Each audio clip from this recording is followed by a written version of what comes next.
لك أن تتخيل الموقف يا عبد الله عند أن ينادى عليك بين الخليقة: قم يا فلان، للعرض على الله، كأني بك إذا طرق النداء سمعك يصفر لونك وترتعد فرائصك وترتجف بوادرك.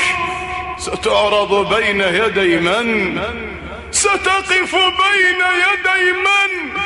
ستقف بين يدي ملك الملوك وجبار السماوات والأرض، الذي لا يخفى عليه من حالك شيئا.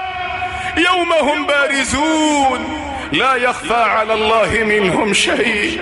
لمن الملك اليوم؟ لله الواحد القهار. ستقف بين يدي الملك الواحد القهار، وسيسألك الله جل وعلا ويحاسبك عن كل ما عملته في هذه الدار.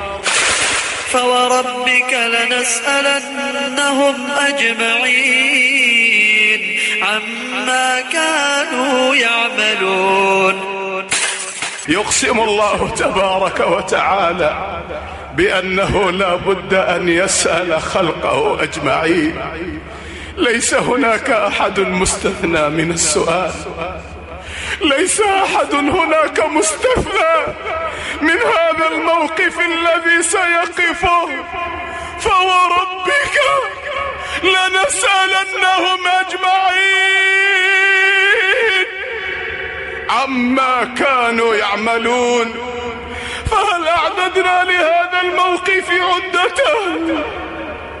هل تأهبنا لمثل هذا الموقف يا عباد الله؟